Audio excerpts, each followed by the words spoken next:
Et c'est parti. Mais écoutez, bienvenue à tous. Merci pour votre présence à ce webinaire donc dédié au sujet de Control M avec aujourd'hui deux sujets principaux, les nouvelles intégrations ainsi que nos modules MFT et MFTE qui vous sera présenté par la suite. Donc pour animer ce webinaire, nous sommes aujourd'hui deux. Mon collègue Olivier et moi-même. L'agenda concrètement pour aujourd'hui, très simple, hein, petite introduction pour vous expliquer un petit peu le déroulement. Donc, comme je vous le disais dans un premier temps, les nouvelles intégrations que nous proposons autour de Control M, la gestion des transferts de fichiers et échanges de fichiers, que ce soit interne et externe, une petite conclusion et puis vous présenter très rapidement nos prochains rendez-vous. Pierre, est-ce que tu peux minimiser la fenêtre Zoom? Ici. Voilà, c'est mieux. OK. Donc, pour animer ce webinaire, nous serons deux, comme je vous le disais, mon collègue Olivier Laziz et moi-même, qui faisons partie de l'équipe avant-vente au sein de BMC France. Donc, on a déjà peut-être eu l'occasion de se rencontrer par le passé au travers d'événements organisés par BMC ou directement peut-être chez vous pour parler un petit peu de votre contexte. Et je vais démarrer pour ma part sur la partie intégration, tous les plugins donc, qu'on vous met à disposition de manière régulière, à la fois faire un état des lieux, vous présenter un petit peu ce qui est disponible aujourd'hui, ce qui est arrivé un petit peu plus récemment, et puis également vous présenter ce qui va arriver dans les prochains mois. Donc concrètement, sur cette partie intégration, plusieurs parties, vous présenter, peut-être vous parler de l'équipe qui est derrière justement le développement de tous ces nouveaux plugins. Comme je vous disais, une vision d'ensemble de tout ce qui est proposé à ce jour, ainsi que les nouvelles intégrations. Un petit focus sur la partie cloud, je pense que c'est important, puisque de nombreuses organisations, peut-être comme la vôtre, ont fait l'adoption d'un cloud provider, voire de plusieurs cloud providers, avec énormément de services aujourd'hui utilisés et des cas d'usage associés. Donc, voir comment tout ça peut être intégré facilement et nativement dans Control-M. Et enfin, je terminerai sur la partie roadmap, tout ce qui va sortir effectivement, tout ce qu'on va mettre à disposition dans les prochains mois. Donc, je ne sais pas si vous le savez déjà, mais une métrique à garder en tête hein, sur Control-M. Derrière Control-M, c'est concrètement 250 personnes à temps plein qui sont dédiées à la recherche et développement sur notre solution. Donc, pour apporter de nouvelles fonctionnalités, de l'innovation, du maintien en conditions opérationnelles. Et dans ces 250 personnes, vous avez à peu près une vingtaine de personnes qui sont vraiment dédiées sur cette partie intégration, donc une grosse équipe, et qui permet justement de délivrer 2 à 3 nouvelles intégrations tous les mois. Donc, c'est un investissement important. Et l'idée derrière, c'est aussi capitaliser sur ce qu'on vous met à disposition de manière à ce que vous n'ayez pas à le développer vous-même potentiellement. Cette équipe intégration, sachez-le, je mets à disposition une newsletter. Alors, si vous avez votre téléphone à proximité, je vous invite à le passer en mode photo pour scanner le petit QR code que vous voyez sur la gauche et qui vous enverra directement sur la page LinkedIn de notre équipe, sur laquelle vous pouvez du coup souscrire pour être effectivement notifié quand vous avez tous les mois, comme je vous disais, une petite newsletter qui va vous expliquer les nouveaux plugins et les différentes capacités associées à ces différentes intégrations. Si vous n'avez pas le téléphone à proximité, rien ne vous empêche d'aller sur LinkedIn directement et dans la petite fenêtre de recherche, vous cherchez Control-M Integration Factory et vous aurez du coup la possibilité également de souscrire directement sur la page et de voir un petit peu l'historique des différentes newsletters qui ont été partagées jusqu'à maintenant. Je vous laisse encore un petit peu de temps si vous n'avez pas trouvé le téléphone. Mais bon, soit vous scannez, soit vous allez sur LinkedIn directement au choix. Dans tous les cas, encore une fois, le support vous sera mis à disposition à la suite de ce webinaire. Je continue. Donc, comme je vous le disais, on va commencer par une vision d'ensemble, juste un petit récap pour rappeler effectivement l'ensemble des plugins, des intégrations qui sont disponibles à ce jour. Donc, historiquement, c'est vrai qu'on a adressé toute la partie ERP, maintien en conditions opérationnelles, donc beaucoup d'SAP, Oracle Business Suite. Mais comme vous l'avez vu, avec le temps, on a de plus en plus de cas d'usage autour de la data, d'où beaucoup d'effectivement d'intégration autour de la partie ETL, les plateformes dites de data management, tout ce qui va être traitement et intégration de la donnée autour de l'analytique et plus particulièrement autour du cloud de plus en plus. Donc, je ne vais pas parcourir hein, l'ensemble des cases que vous voyez à l'écran, mais vous voyez que ça reste quand même, on va dire, une richesse au niveau de ce catalogue d'intégration native. Et donc, pas hésiter, justement, quand vous entendez parler de nouveaux cas d'usage, d'aller regarder directement sur le site de la documentation, voir si potentiellement le plugin est à disposition et auquel cas directement l'utiliser. Donc, ce qu'on veut vous éviter ici, c'est vraiment de développer, d'avoir à développer de votre côté ces intégrations avec vos nouvelles applications ou vos nouveaux services cloud. Ça veut dire derrière, si s'approprier des API, pour devoir documenter tout ça. Concrètement, tout ce travail, on l'a déjà fait pour vous. Et l'idée ici, c'est bien évidemment de réutiliser ce qui est mis à disposition directement par nos équipes R&D. Sachant qu'aussi, un autre bénéfice, c'est que tout ça est bien évidemment supporté officiellement côté BMC. Donc ça, c'est l'état des lieux. Maintenant, juste un petit zoom sur les nouvelles intégrations qui ont été mises à disposition ces 2, 3 derniers mois. Donc, c'est ce que je vous ai entouré là sur le slide. Alors, nouvelles intégrations, oui et non. Typiquement, je pense à DataStage, Airflow, VMware. Il y a aussi des plugins dont on a fait la refonte complète. L'idée, c'est dorénavant d'utiliser notre framework, notre module Application Integrator, qui est aujourd'hui le standard utilisé par nos équipes pour le développement des plugins. Donc, je ne sais pas si vous l'utilisez déjà, mais sachez que c'est une capacité qui est disponible nativement dans Control-M et qui vous permet, vous, de votre côté, de développer vos propres types de traitements. Sachez que cette équipe Integration Factory utilise exactement la même chose pour développer tous les plugins que vous voyez à l'écran. Donc, il y a de la refonte.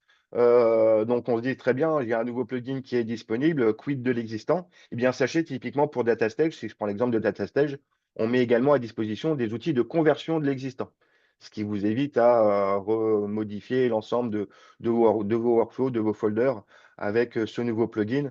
On a aussi mis à disposition donc, des outils pour faciliter le passage vers ces nouveaux plugins. Donc, encore une fois, en moyenne, on est sur entre 2 et 3 nouvelles intégrations tous les mois. Donc, vous voyez à l'écran ce qui est disponible depuis novembre. Si je Euh, peux ajouter quelque chose, et il est important, tu l'as dit Pierre, que ces intégrations étaient supportées par nos équipes et ces plugins évoluent aussi avec le temps. Il faut voir que les applications que ciblent ces plugins sont en constante évolution et que parfois il y a des changements importants, notamment dans les protocoles de communication ou dans les méthodes d'authentification autour de ces applications cibles. Donc, là encore, c'est nous qui prenons en charge la maintenance et l'évolution de ces plugins et sachez qu'ils évoluent dans le temps. Par exemple, sur le Google Fonction, Google a mis en œuvre une nouvelle génération de Google Fonction disponible. Nos équipes sont en train de travailler, ont une version bêta, ils vont livrer dans très peu de temps la nouvelle version qui pourra prendre en compte l'ancienne génération et la nouvelle génération de Google Fonction, par exemple. Absolument. Du coup, je rebondis également sur ce que tu dis, Olivier. Quand on parle de refonte et d'authentification, je pense à Talend, qui est une solution d'intégration de données très utilisée sur le marché français. Et là aussi, il y a un nouveau plugin, sachez-le, qui est disponible depuis l'année passée et qui permet d'utiliser les dernières versions d'authentification sur la plateforme Talend. Donc, n'hésitez pas à les regarder. Vous avez un plugin qui s'appelle Talend Data Management, mais aussi un plugin qui s'appelle Talend OAuth pour voilà, un autre type d'authentification. Très rapidement, un petit peu de visibilité sur de notre côté ce qu'on voit en termes de tendance. Les top 10 des plugins les plus utilisés. Donc, comme vous voyez, sur les 10, il y a pas mal de choses aussi côté Azure, côté Microsoft. Donc, pour voir un petit peu, toujours pareil, on peut constater beaucoup de cas d'usage autour de la donnée, autour de la restitution, autour du processing de la donnée et un petit peu de RPA, effectivement, et Data Warehouse. Donc, comme vous le voyez, des gros volumes malgré tout de téléchargement un peu partout dans le monde. Donc ça, c'est pas que pour la France, c'est vraiment un téléchargement niveau monde. Maintenant, un petit focus sur l'ensemble des différents cloud providers. Je pense que, comme beaucoup, vous avez fait le choix de voire plusieurs cloud providers qui arrivent avec leurs propres services, qui sont censés donner plus d'agilité, de flexibilité et de simplicité pour les organisations pour mettre en place ces nouveaux cas d'usage. Eh bien, sachez qu'en fonction de vos use cases, on va effectivement pouvoir proposer les types de traitements associés. Donc, bien souvent, ce que vous nous remontez en termes d'organisation, beaucoup de cas d'usage autour de la data.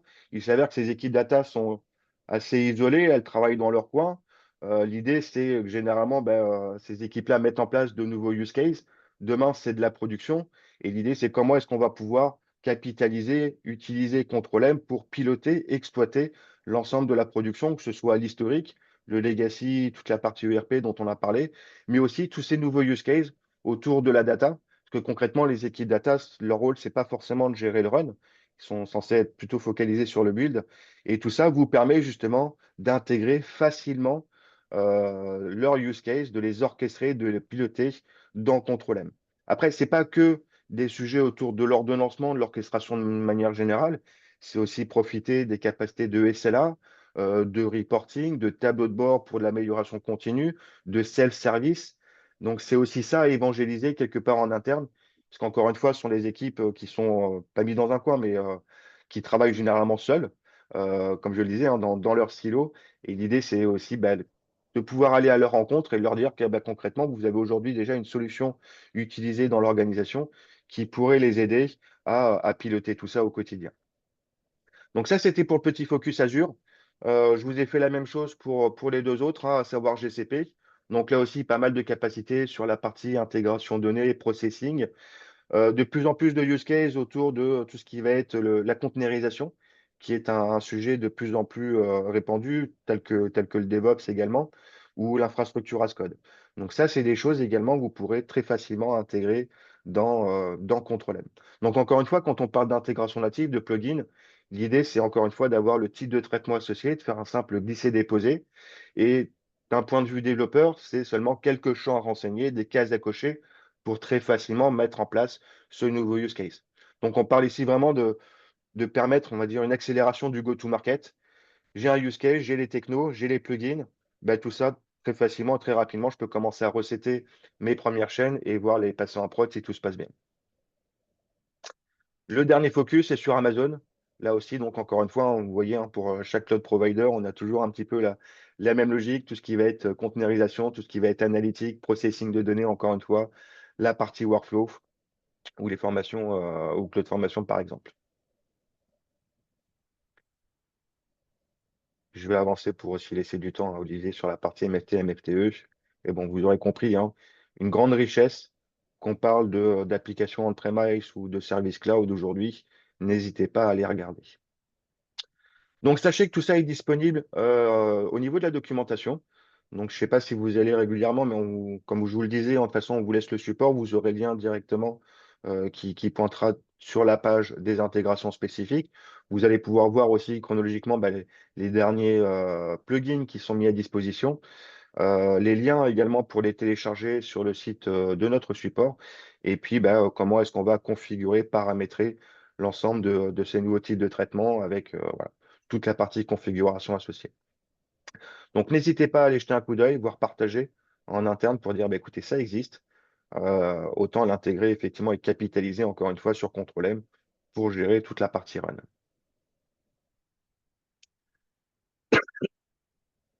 Je terminerai par la partie roadmap, donc une petite étoile, hein, bien évidemment, en tant qu'éditeur, quand on parle de roadmap, toutes les dates sont potentiellement susceptibles de changer. En tout cas, à ce jour, c'est ce qu'on a prévu de mettre à disposition dans les prochains mois. Donc, sur février, on parle de Matillon, qui est également une solution d'intégration de données, une plateforme de data management, au même titre qu'un Talend, hein, Informatica qu'on a pu mentionner précédemment. On investit aussi beaucoup sur la plateforme cloud d'Oracle, avec par exemple un service dit Autonomous DB, donc qui permet d'exploiter et d'analyser des données de type texte, JSON, des graphes, des données géospatiales. Donc là aussi, des use cases autour de la data. Mois prochain, Fivetran. Donc là, on est encore une fois sur le sujet de l'intégration de données, sur la partie ETL. NetBackup, bon, ça c'est historique, mais ça vous évite potentiellement d'utiliser du mode commande et d'avoir à gérer des scripts de votre côté. Fusion Cloud, donc là, on est plus sur la partie application dans le cloud, sécurisé avec de meilleures performances. Et enfin, pour terminer, mois d'avril, ce qui est prévu aujourd'hui, Datadog sur la partie observabilité, hein, qui est un des acteurs leaders aujourd'hui sur le marché. Cloud Foundry, qui est une solution open source qui permet de développer des applications multi-cloud. Et enfin, GCP, Vertex AI, qui est tout simplement la capacité à générer, à faire, pardon, des applications autour de l'IA générative. Donc voilà, tout un programme. Donc, comme vous le voyez, encore une fois, un gros investissement et pas mal de choses qui vont arriver. Donc, je vous invite à consulter la newsletter régulièrement. Enfin, si vous souscrivez donc à la page LinkedIn, encore une fois, hein, vous serez notifié sur la mise à disposition d'une nouvelle newsletter et puis ce sera l'occasion de voir si potentiellement ce qui est mis à disposition vous intéresse. N'hésitez pas également à faire des demandes côté support. Le support, c'est pas juste pour, des tickets liés à des potentiels incidents sur Control-M, mais c'est aussi ce qu'on appelle des RFE, des Requests for Enhancements, ce qui permet de faire des demandes d'évolution, produits. Donc ça peut être vraiment des fonctionnalités au sein de Control-M, de nouvelles capacités, mais ça peut également être, bah, de nouvelles intégrations et dans ce cas-là, c'est notre équipe Integration Factory qui prend la suite. Voilà pour ma partie. Je vais, laisser la main à Olivier et puis dans tous les cas, si vous avez des questions, on a prévu un petit peu de temps à la fin de ce webinaire pour y répondre. Merci.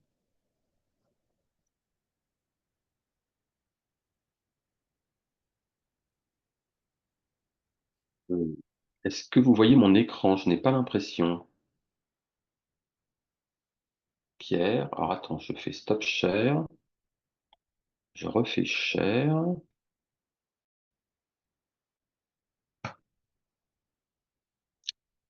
Pierre, est-ce que tu vois mon écran? Est-ce que vous voyez mon écran? Je ne t'entends plus, Pierre. Tu t'es mis en mute. Je me vois sur ton écran. Je vois Alors, si la tu te vois, on va donc, dans ces cas-là, remettre, excusez-moi la presse, c'est très surprenant, on va recommencer. c'est bon, Voilà. c'est Donc, parfait. oui, alors, donc, on va maintenant on va commencer la partie sur l'échange de fichiers et le transfert de fichiers, à la fois les transferts de fichiers en interne au sein de votre entreprise et également les échanges de fichiers avec vos partenaires externes qu'on va appeler des échanges de fichiers B2B. Alors, en petit agenda, bah, on va découper cette petite présentation en 4 étapes. Une première où on va se focaliser sur le transfert de fichiers internes via le module MFT. Ensuite, ça inclura une petite démonstration. Il y aura ensuite la partie concernant la gestion des échanges de fichiers externes, donc avec les partenaires B2B, via une solution qui s'appelle MFTE, MFT Enterprise. Il y aura aussi une petite démonstration. Et puis on conclura avec l'avantage des deux solutions combinées et combinées aussi avec la solution contrôlée. Donc, aujourd'hui, on sait qu'on échange beaucoup de données, on échange beaucoup de fichiers, que ce soit en interne dans l'entreprise, que ce soit avec des espaces partagés, des espaces de stockage partagés dans le cloud, et puis aussi avec des partenaires externes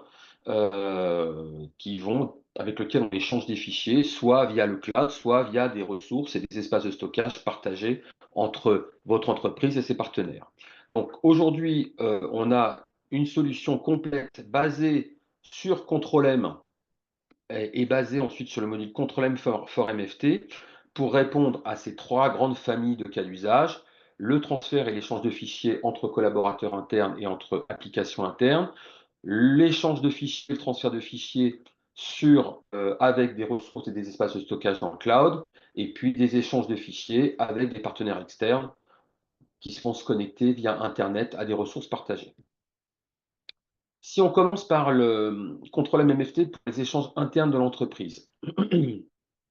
Alors, il faut savoir que c'est une solution complète de définition et d'échange et de supervision de jobs, de transfert de fichiers, permettant de déplacer des fichiers d'un espace de stockage source à un espace de stockage de destination via différents protocoles. Nous supportons les protocoles les plus standards et usés du marché, tels que SFTP, FTPS, AS2. Récemment, on a rajouté le protocole pour SharePoint, donc pour supporter les espaces de stockage SharePoint, et on a également donc les protocoles pour pouvoir accéder aux ressources de stockage dans le cloud. Dans ces jobs, vous allez pouvoir mettre en œuvre tout un tas de traitements, de traitements autour des transferts de fichiers, avec notamment la prise en charge de l'encryptage ou décryptage PGP. Vous allez pouvoir aussi mettre en œuvre des pré-fonctions ou des post-fonctions comme l'analyse d'antivirus afin de sécuriser tous ces transferts de fichiers. Un des points aussi qui est intéressant, le module Control-M amène un petit plugin, enfin un petit composant qui correspond à un serveur de transfert embarqué. C'est-à-dire qu'on vous fournit un serveur FTPS, SFTP, AS2 sur toutes les plateformes supportées par l'agent Control-M et le module Control-M MFT, qui est très facilement, qu'on peut mettre en œuvre très facilement et qui est très facilement configurable à travers l'interface de Control-M. Donc, par exemple, il est facile, si vous avez des machines Windows, de mettre en œuvre ce type de serveur. Ça va permettre ce petit composant, ce serveur de transfert et d'échange va permettre de mettre en œuvre justement ces espaces de stockage qu'on va partager entre collaborateurs internes et ensuite on verra comment ils seront partagés avec les partenaires externes. Il y a différentes façons de configurer ces serveurs de transfert. Nous offrons un portail web pour y accéder, mais les collaborateurs internes ou externes peuvent aussi utiliser des clients tels que FileZilla ou NSCP. Et tout ça, tous ces petits serveurs, ce composant et ces accès peuvent être sécurisés au travers de clés d'encryptage, donc de clés SSH et puis de mots de passe. Dans le cadre du serveur SFTP, on peut mettre en place un double facteur d'authentification. Pour les échanges multi-cloud, Control-M, donc, on a fait un gros effort pour permettre de prendre en compte l'intégration des espaces de stockage fournis par les grands providers de services cloud. Donc, juste pour info, tous les composants qu'on vous présente ici peuvent être installés dans des machines virtuelles et des containers dans le cloud déjà. D'accord? Donc, euh, vous avez une certaine habilité de les installer et d'en faire ce que vous voulez. Donc, concernant AWS, on a une intégration native, bien sûr, avec AWS S3, donc qui est la grande, comment dire, le grand type de ressources de stockage d'Amazon, et aussi on peut avoir accès à S3 via Private Link. Même chose, on a fait deux types d'intégration sur Microsoft Azure. On a accès à des espaces de stockage et storage account de type blob, ou alors on peut aussi avoir accès à des espaces de stockage de type data lake, qu'on appelle DLS Gen 2 sur Azure. On a également, aujourd'hui, on supporte également nativement les espaces de stockage sur GCP, donc Google Cloud Storage, et aussi sur l'environnement Oracle Cloud. Enfin, on commence à travailler avec l'intégration de services autour d'Alibaba. Et aujourd'hui, on peut également échanger des fichiers sur des ressources de stockage Alibaba, en tout cas celles qui sont compatibles avec le protocole S3 d'Amazon que nous supportons. Alors, comment ça fonctionne, un transfert de fichiers? Tout d'abord, comme vous pouvez voir, ça repose sur une infrastructure Control-M. Il y a le module qui est installé donc, sur un agent et on va définir des jobs qui vont permettre d'aller chercher des fichiers sur une source. Ici, dans mon exemple, la source est un espace de stockage Azure Blob Storage. On se connecte suivant le protocole de la ressource, donc ici suivant le protocole Azure, à cette ressource. Le fichier est récupéré, il est découpé en blocs. Les blocs sont montés en mémoire sur l'agent contrôle et ensuite sont dispatchés sur les cibles en fonction de leur protocole.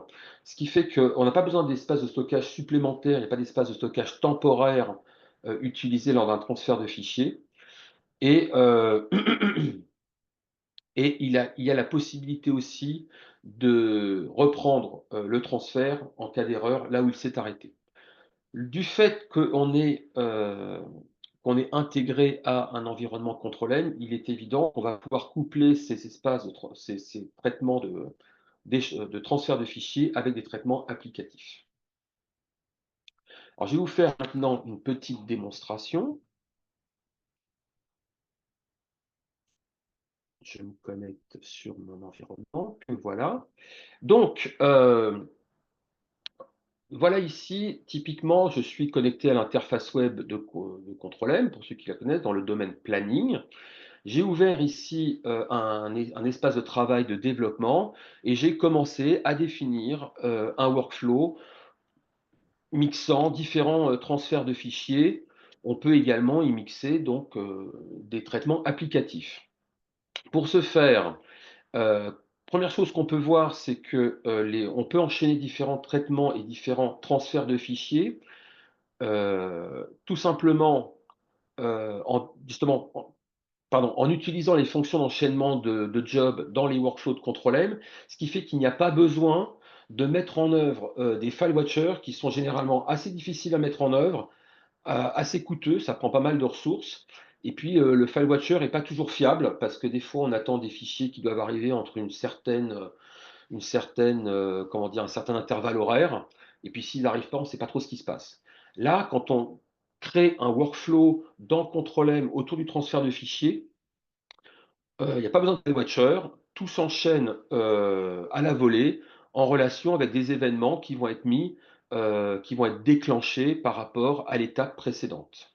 Donc pour créer un job de transfert de fichiers, c'est très simple. Auparavant, auparavant, on aura défini ce qu'on appelle un profil de connexion. Évidemment, je n'avais pas ouvert la porte comme il fallait, qui est disponible dans la fenêtre configuration de contrôle M. Et un profil de connexion, qu'est-ce que c'est? C'est juste un formulaire que l'on va remplir pour définir les clés d'accès, les connexions et les clés d'accès à la ressource de l'espace de stockage que l'on cible. Vous remarquerez qu'on peut utiliser les méthodes d'authentification directe des ressources, mais on peut également, si c'est le cas, passer par l'authentification via un vault, donc via un coffre-fort, et aujourd'hui on supporte le vault CyberArk. Dans la roadmap, nous sommes en train d'étudier l'intégration d'autres vaults tels que HashiCorp ou Azure Vault. Une fois que vous avez défini votre profil de connexion, vous pouvez le tester pour valider que la connexion s'effectue bien. Donc là, je vous ai montré comment configurer la connexion à un bucket S3 d'Amazon. Je peux très bien sinon vous montrer la connexion, la configuration de la connexion à un des serveurs SFTP qui est justement fourni et embarqué sur l'agent Control M. Ici, c'est un serveur SFTP, pardon, qui va être sécurisé par un certificat avec une clé et donc ici un mot de passe pour déclencher la clé. Ces profils de connexion ont été faits.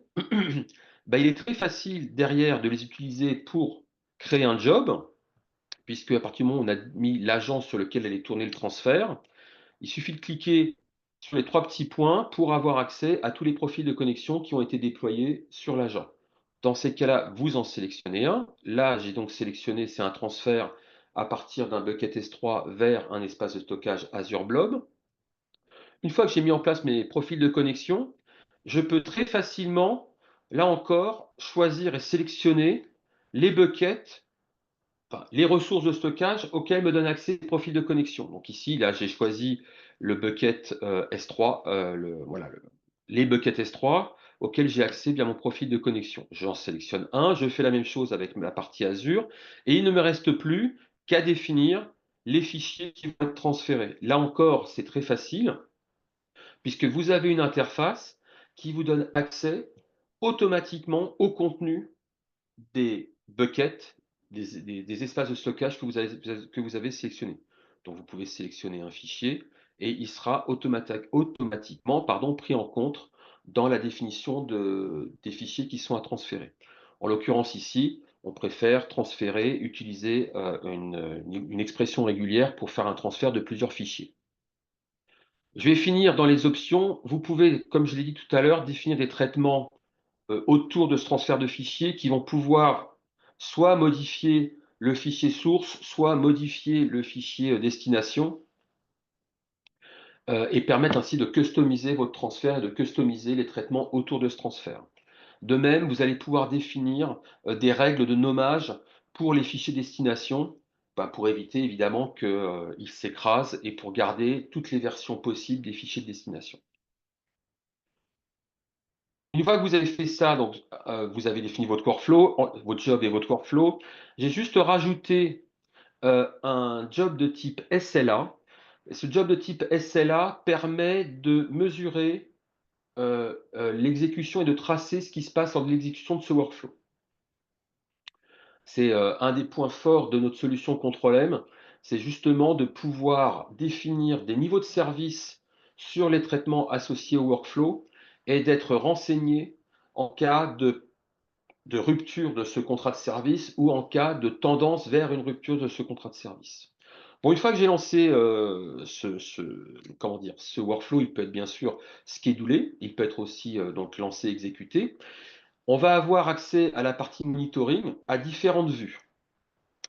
La première vue est une vue qui va être utilisée par tous les opérationnels, donc les gens qui sont responsables justement de la supervision du bon déroulé des opérations. Et eux, ils vont pouvoir définir ce qu'on appelle des viewpoints, ou dans lequel ils vont pouvoir filtrer pour avoir accès uniquement à des jobs qui les concernent. Donc là, en l'occurrence, j'ai fait un viewpoint spécifique qui ne prend en compte que des workflows pour l'application MFTE, en l'occurrence ce webinar, et on retrouve bien des workflows qui ont été exécutés avec l'accès, si on choisit un job en particulier, avec accès aux traces et aux logs de l'exécution du job. Et vous allez voir qu'on trouve dans ces logs toutes les informations relatives autour du transfert, comme les connection profiles, comme le bucket de départ, le bucket d'arrivée, et on a aussi, on peut suivre aussi le statut de transfert des fichiers. Un des points aussi que je n'ai pas dit tout à l'heure, mais qu'on retrouve ici, c'est que on peut également définir des actions de contrôle autour du fichier de destination pour s'assurer qu'il correspond bien au fichier original et qu'il n'a pas été corrompu lors du transfert. Donc on peut faire du contrôle sur la taille du fichier, et également maintenant on peut mettre en œuvre du contrôle autour de méthodes de type checksum. Donc ça, c'est une vue opérationnelle assez technique qui permet d'aller assez loin et d'accélérer l'identification des incidents en cas de problème. Pour les gens qui sont un peu plus métiers, du fait qu'on a défini le workflow avec un job de type SLA, ce workflow va dès lors se transformer en service et quelqu'un qui n'est pas intéressé par le détail technique, mais qui veut juste s'assurer que le traitement s'est bien déroulé et que le contrat de service qu'il a défini a été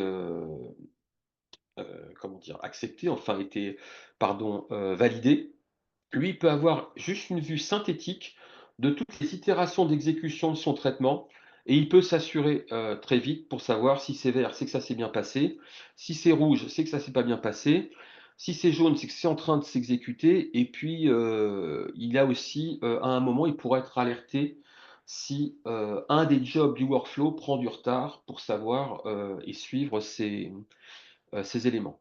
Un des points importants, c'est que donc on garde toutes les statistiques d'exécution du workflow et elles servent donc à définir et à superviser le workflow pour voir si il est toujours en accord avec le contrat de service qu'on a défini.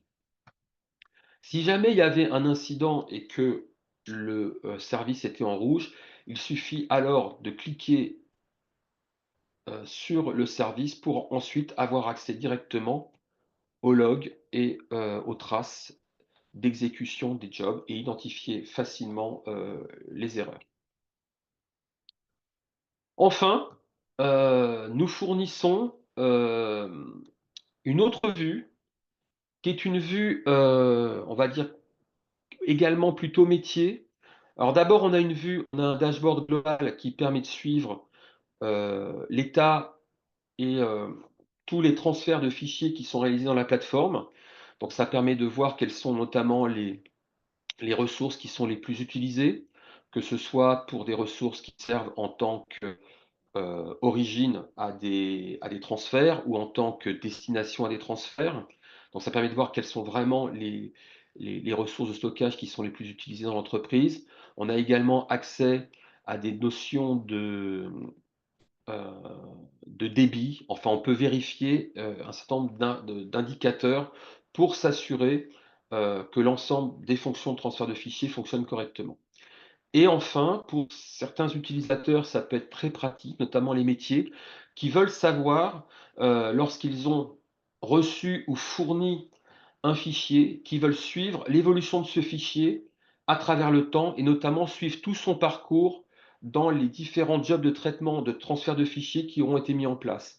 Donc par exemple ici, je m'aperçois qu'à 10 heures, euh, quelqu'un, enfin en l'occurrence c'est moi puisque c'est moi qui fais également la manip, j'ai livré une facture à partir de mon poste sur un serveur SFTP qui est ici parfaitement identifié par son adresse. Le transfert a duré moins d'une seconde. Donc c'est un transfert de type upload to hub, donc livraison d'un fichier sur un hub, qui est un serveur SFTP. Et aussitôt, je vois que ce fichier, ensuite, il a changé de nom. Il est parti du hub vers un bucket S3. Puis ensuite, il est parti du bucket S3 vers Azure, etc., etc. Donc je peux suivre le parcours de mon fichier à travers les jobs de transfert qu'il a subi. Et ensuite, si je clique sur chaque itération et sur chaque ligne correspondant au fichier, je retrouve l'accès à un détail du job de transfert qui a pris en compte le déplacement, avec un accès à, à l'output du job si nécessaire, avec, on peut le voir ici, en plus de ça, marqué, enfin mis le nom du fichier. Donc j'ai accès aux traces et donc ça permet également, c'est un autre accès très rapide et très simple pour avoir accès aux causes d'incidents s'il y en a. Et enfin, sinon, je peux aussi cliquer ici sur le nom du job pour avoir accès au job.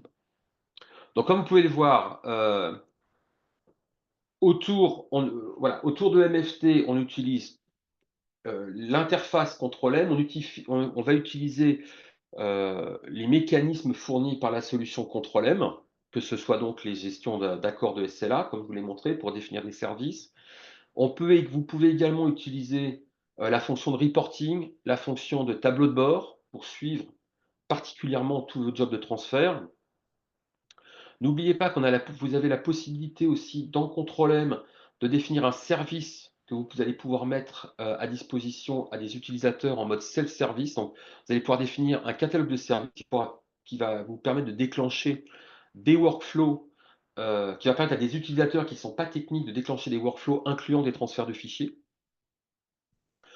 Tout ça, bien sûr, est géré et sécurisé par nos contrôles d'accès notés AirBack, qui va vous permettre de définir très exactement d'abord ce que peut voir l'utilisateur dans l'interface et ensuite quelles sont les ressources auxquelles il a accès. Enfin, un dernier point important, toute la partie MFT peut être contrôlée à l'aide de notre API d'automatisation, notre API REST, qu'on appelle Automation API. Et donc, vous allez pouvoir créer du job, créer des workflows, installer le module à partir de cette API. Et c'est très, très pratique, notamment si vous devez migrer de votre solution existante vers la solution MFT. Vous allez pouvoir transférer en masse vos anciens jobs de transfert pour les inclure dans MFT. Un des points aussi dont sert l'API, c'est de pouvoir automatiquement, comme on peut le voir, créer des utilisateurs dans MFT ou dans MFTE, afin qu'ils reçoivent automatiquement leur credential de connexion et leur password. Donc, pour conclure sur la partie MFT, globalement, la solution Control-M et Control-M MFT fournit fournit tous les outils pour les opérationnels pour superviser l'ensemble de tous les jobs qui font partie de workflows incluant des traitements de transfert de fichiers, donc avec des vues où je vous l'ai montré, le viewpoint, qui sont customisables et configurables.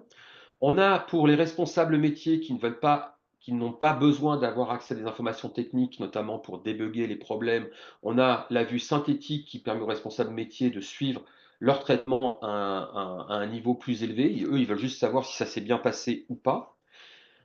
On fournit ensuite, grâce à notre API d'automatisation, des outils de développement. Enfin, vous pouvez utiliser les développeurs ou vos personnes en charge de responsables de développement, donc de workflow, vont pouvoir également utiliser les outils de développement standard pour le faire, grâce à notre API d'automatisation.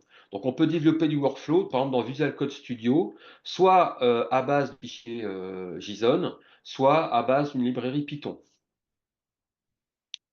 Et enfin, n'oubliez pas que, Control-M, fournit donc d'autres types d'interfaces et de modules, notamment, donc comme je vous l'ai montré, il y a le suivi donc il y a la vue, monitoring pour avoir le suivi détaillé des jobs. Je vous ai montré l'interface de suivi de transfert de fichiers, donc vraiment pour suivre le fichier pas à pas dans son parcours, tout au long des transferts qu'il a subis. N'oubliez pas aussi, donc il y a la partie reporting qui permet de faire des rapports, notamment pour, consolider des rapports pour, vérifier peut-être au niveau management et permettant aussi d'auditer ce qui s'est passé sur un certain, laps de temps autour des transferts de fichiers. Et puis il y a le module Insight qui permet de suivre, en continu justement tout le cycle de vie de tous les jobs Control-M, donc également de tous les jobs MFT. Ça permet d'avoir des tendances notamment, autour des SLA pour voir si les transferts aujourd'hui qui pour voir si les transferts ne prennent pas plus de temps qu'auparavant et donc pour voir s'ils ne sont pas proches de la rupture de l'accord de service qu'on a défini, autour d'eux. Ça permet aussi de voir quels sont les transferts ou les jobs qui plantent le plus souvent et donc ça permet d'identifier également, heu, en temps réel, mais également sur un certain historique, tous les comportements déviants et les comportements anormaux que l'on peut constater sur l'exécution des jobs et notamment des jobs de transfert.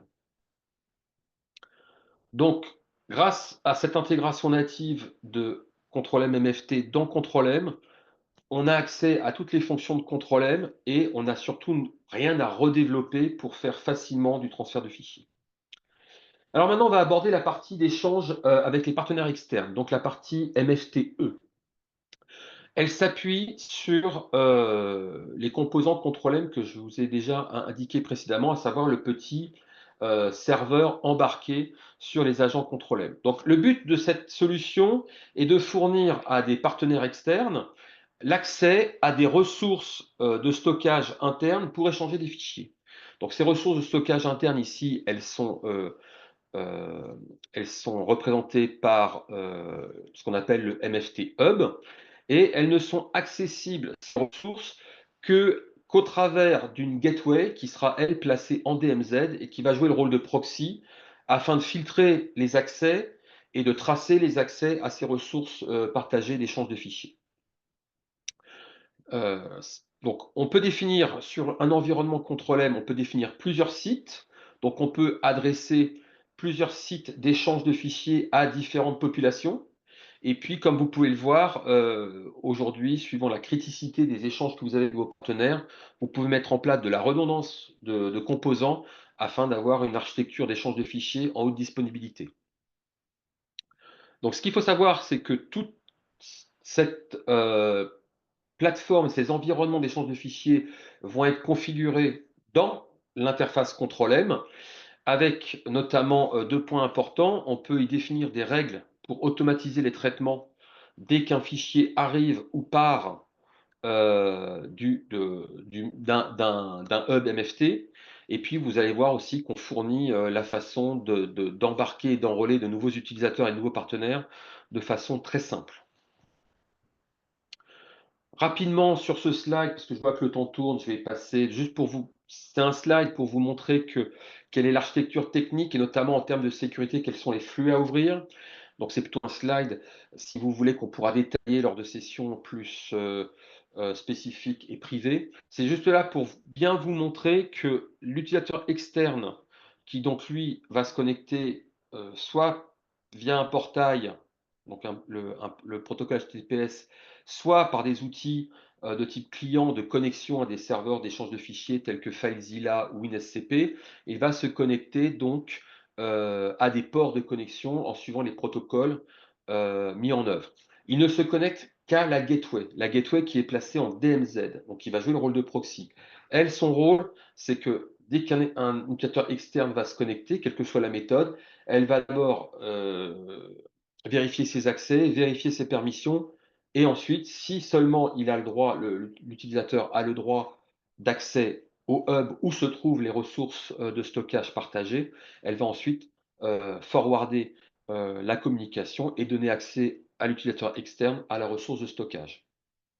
Si on se place dans le réseau privé, Les utilisateurs internes, eux, peuvent avoir accès directement au hub via les protocoles via les ports de communication qu'on aura définis, donc via les protocoles SFTP ou FTPS.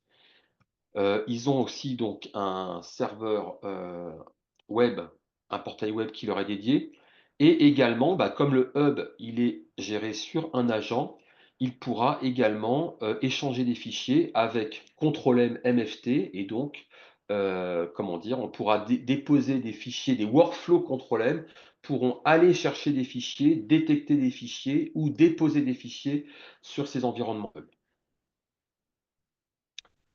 Je reviens sur une petite illustration de la partie, MFTE. Donc un site, qu'est-ce que c'est pour un partenaire externe? Ici, je suis un partenaire externe, j'ai accès à un portail de connexion pour échanger des fichiers. Je pourrais, si je le souhaite, comme je l'ai dit, utiliser j'ai perdu ma souris, excusez-moi, utiliser un outil de connexion tel que WinSCP également pour me connecter à la ressource. En l'occurrence, ce que je vais vous montrer ici, c'est que nous fournissons un portail web qui est complètement configurable. Donc là, aujourd'hui, dans le petit, exemple que si j'avais une histoire pour vous raconter, c'est que je suis un vendeur réparateur de motos et de vélos et que, ben, j'ai voulu, un peu customiser un peu mon site en mettant une image, en arrière-plan qui correspond heu,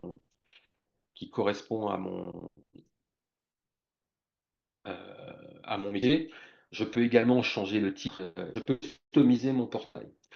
Donc une fois que mon partenaire externe est, customisé et connecté, il va avoir accès aux dossiers définibles sur lesquels on lui aura défini des permissions. Donc par exemple ici, il va avoir accès, outgoing, c'est donc un dossier que j'utilise moi pour fournir des fichiers à mes partenaires. Il va pouvoir avoir accès, en place, à ce fichier, mais il ne pourra que le télécharger, il ne pourra pas faire d'autres actions. Il n'a qu'un accès à la lecture. Par contre, ici, je vais lui avoir mis, à disposition un dossier sur lequel il aura des droits de lecture et d'écriture.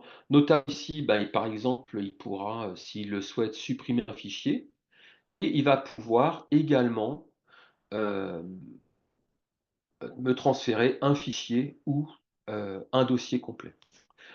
Pendant le transfert de fichier, il a accès, à une fenêtre lui permettant de suivre la progression du transfert de fichier. Donc ici, je me suis assuré que mon fichier avait bien été livré. Je fais refresh de mon environnement et je m'aperçois que mon fichier a été modifié. Pourquoi? Parce que, comme je vous l'ai dit, on peut mettre en place des règles d'automatisation de traitement qui vont être détectées suivant certains événements. En l'occurrence ici, j'ai mis en place une règle qui, dès l'arrivée d'un fichier fourni par un prestataire, un partenaire externe, va déclencher un traitement. Donc je vais vous montrer le traitement que j'ai défini. Il est donc, ce traitement est configuré interface contrôlée. Voici l'interface de configuration de MFT Enterprise. Donc, c'est par cette configuration qu'on va définir, les hubs où sont stockés, donc où sont hébergés les espaces de stockage, partagés avec les partenaires externes.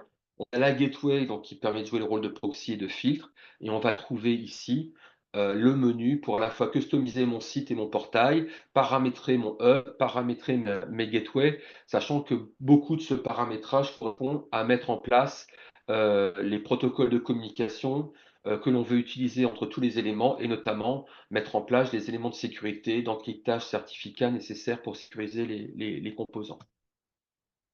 Ensuite, j'ai, la possibilité ici donc de définir les dossiers que je vais mettre, à disposition à mes utilisateurs externes et internes. J'ai la possibilité de, créer très facilement, un utilisateur. Donc ça correspond à quoi? Pardon, je vais vous montrer un exemple déjà fait. À quoi correspond la configuration d'un utilisateur, notamment d'un partenaire externe.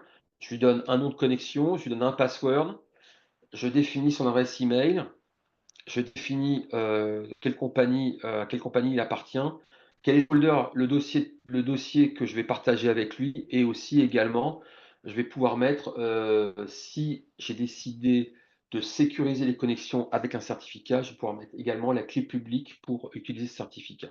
Une fois que j'ai fait ça et que je sauve, automatiquement l'utilisateur va recevoir le mail que je vous ai montré dans la démonstration, dans lequel il va recevoir ses crédentials de connexion et son mot de passe. Et si on a choisi donc le fait qu'il modifie son mot de passe à la première connexion, il aura le lien pour se connecter au portail et changer son mot de passe.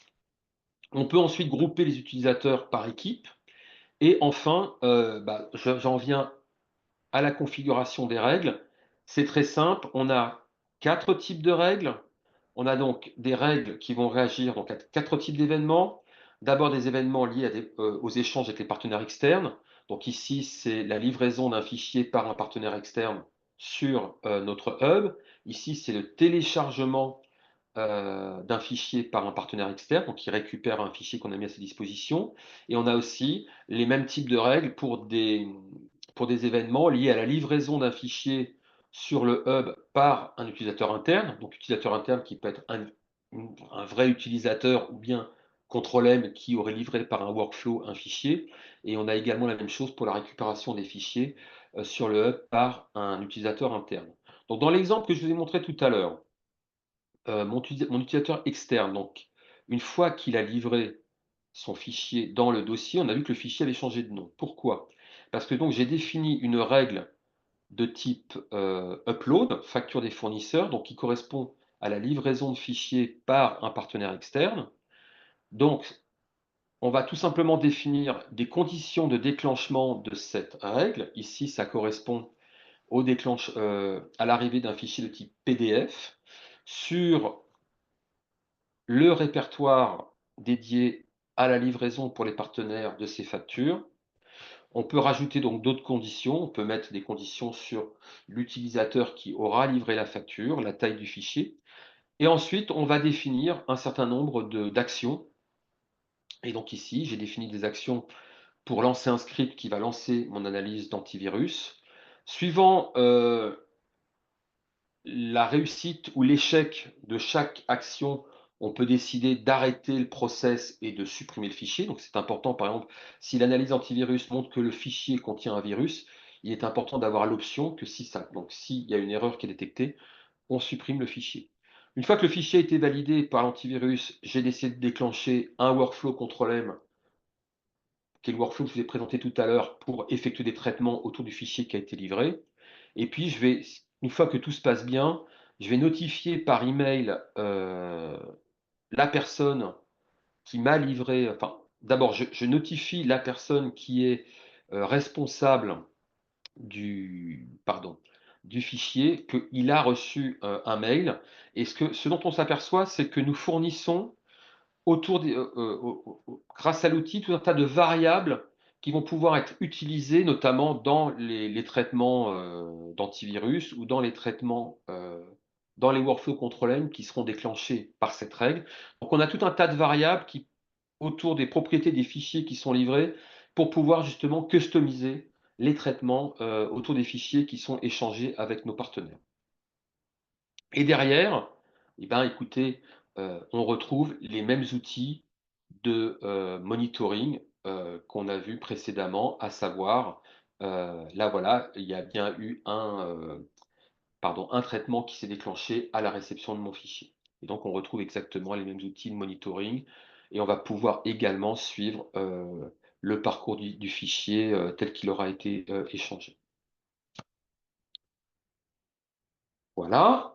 Donc, quelques slides on va conclure, quelques slides de conclusion. Donc, ce que je vous ai montré, c'était le portail web d'échange pour les partenaires, avec la possibilité très simple pour eux d'échanger des fichiers, et puis aussi, également la possibilité très simple pour eux de suivre le statut des transferts qui sont en cours. Je viens de vous montrer les possibilités de mettre en œuvre des règles d'automatisation avec des variables qui vont être utilisées notamment dans la customisation pour envoyer des emails aux personnes qui sont concernées par ces échanges, mais également qui vont pouvoir servir de variables de configuration autour des workflows, des traitements qui vont être déclenchés sur les fichiers échangés. On a vu que une fois que le fichier avait été livré, il rentrait automatiquement dans la gestion de traitement de Control-M et que donc on pouvait lui appliquer des workflows avec de la gestion de SLA. Et donc la gestion de SLA donne aux responsables métiers ou aux personnes business la possibilité de suivre à un certain niveau de synthétique l'état des échanges de fichiers qu'ils ont avec leurs partenaires, et ils ont aussi accès à des statistiques d'exécution pour savoir combien de temps ça prend et quel est le comportement des échanges de fichiers avec leurs partenaires. Et vous avez également donc la vue sur les fichiers traités qui permet de suivre pas à pas le parcours d'un fichier de sa livraison à partir de sa livraison par un partenaire extérieur. Alors, sachez que très rapidement parce qu'il reste peu de temps, sachez que ces solutions MFT, MFTE ont été créées à partir de la V19, sont en constante évolution. On amène de nouvelles fonctionnalités à toutes les versions. On optimise aussi les fonctions qui sont déjà présentes. Donc, par exemple, sur les fonctions B2B, on a rajouté de la localisation au portail d'échange qui peut être customisé pour tourner en français. On a également récemment mis en œuvre toute l'architecture de MFTE sur Windows. Sur le cloud hybride, bon, on en a beaucoup parlé. On a rajouté récemment l'intégration native sur SharePoint et sur l'Oracle Storage. On ne cesse d'améliorer les fonctions MFT pour rajouter de plus en plus de possibilités de traitement post-action autour des transferts. Et puis, Control-M, comme ça s'appuie sur Control-M, Control-M est en constante évolution, notamment autour de l'interface web, autour des profils de connexion, etc., etc. Donc, en synthèse, le triptyque Control-M, Control-M, Control-M MFT, MFTE, j'espère que vous aurez compris, ça vous permet de mettre en œuvre des outils et de proposer des outils euh, qui permettent de faire des échanges de fichiers en libre service pour des utilisateurs internes ou des partenaires externes de façon très simple, de façon sécurisée. Comme vous l'avez vu, le portail, il est très facile d'utilisation et très facile d'accès. Donc, il n'y a pas besoin de former ou d'avoir à former vos partenaires pour échanger des fichiers. Tout ça se fait très simplement. La mise en œuvre n'est pas très compliquée. Se fait assez rapidement. Donc, c'est une solution qui est assez simple à mettre en œuvre, assez simple à piloter, et elle rend un service quand même efficace et facile d'accès à vos partenaires, à vos utilisateurs internes. Donc, l'apport de ces solutions, une seule plateforme, une seule interface, on utilise les compétences existantes, hein, c'est les gens qui administrent généralement Control-M, qui mettent en place MFT, MFTE. Et puis, les interfaces sont simples, donc on a une adoption facile pour chaque profil métier, pour chaque type d'utilisateur. Et notamment, on a vu qu'il était facile d'intégrer et d'embarquer les partenaires externes.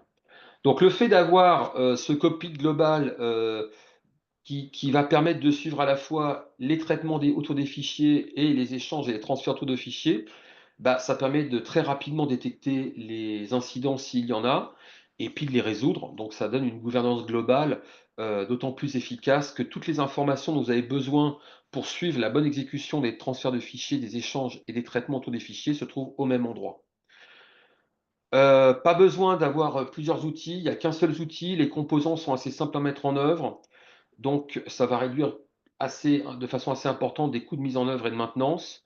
Puis comme on l'avait vu aussi, le fait de mettre en œuvre le self-service permet aussi de dégager du temps à des ressources plus techniques pour qu'elles puissent mettre en œuvre d'autres cas d'usage. Donc tout ceci, grâce au SLA, on peut suivre la qualité de tous ces échanges. Grâce au reporting ou au tableau de bord, on peut suivre les tendances et les déviances potentielles de toute l'exécution de ces jobs de transfert.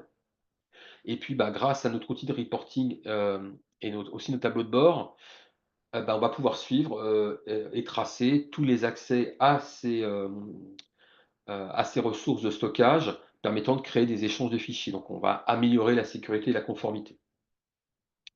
Voilà, j'ai conclu ma partie. J'espère que vous avez appris pas mal de choses. Je ne sais pas si vous avez des questions, parce que comme je partage mon écran, je ne les vois pas. Si vous avez des remarques ou des Non, je questions. vérifie, mais effectivement, vous avez une section, je ne sais pas si vous l'avez vu dans l'interface, de questions-réponses. N'hésitez pas si vous avez voilà, des interrogations. Bah, écoutez, on peut y répondre tout de suite. Sinon, bah, n'hésitez pas à nous solliciter directement et puis on sera un plaisir de vous recontacter. Voilà. Nos prochains rendez-vous, on n'a rien prévu pour l'instant, sauf qu'on sait que la version V22 va sortir aux environs de mai 2025. Donc elle est prévue pour sortir en mai 2025. Là encore, il y a la petite étoile parce que cette date peut être soumise à changement. Mais donc la V22 va obligatoirement comprendre des évolutions à la fois, donc bien sûr sur Control M, mais aussi sur les modules MFT, MFTE, WCM, Insight et Archiving. Donc, il y a de fortes chances qu'il y ait de nouveau des évolutions dans, relatifs au transfert de fichiers, aux échanges de fichiers. Il y aura aussi de nouvelles intégrations. Euh, Comme vous le savez aussi, on a à la fois une solution de type on-prem et une solution SaaS qui rendent les mêmes services. Bah, Helix Control M va également être mis à jour en V22 et va également recevoir les mêmes évolutions que pour la version on-prem, donc en termes de MFT et MFTE. Donc, bah, vous serez informé de la sortie de la V22 en temps et en heure, et puis ben, nous allons organiser des événements autour de cette sortie justement euh, pour vous donner des informations sur les nouvelles évolutions de Control M et des modules de Control M. Si vous avez des questions, si vous avez envie d'aller plus loin autour de ce qu'on vous a présenté, contactez-nous. Donc, vous avez toute l'équipe pre-sales de BMC France autour de DBA qui est disponible. Donc il y a Pierre, il y a Mathieu Petit, que vous connaissez déjà, je pense, pour la plupart, et moi-même qui sommes disponibles pour répondre à vos questions. Et je vous remercie de votre participation. Sachez à bientôt sur notre page LinkedIn. Voilà. Et puis bah, je vous souhaite une bonne journée et une bonne fin de semaine. Très bonne journée à tous. À très bientôt.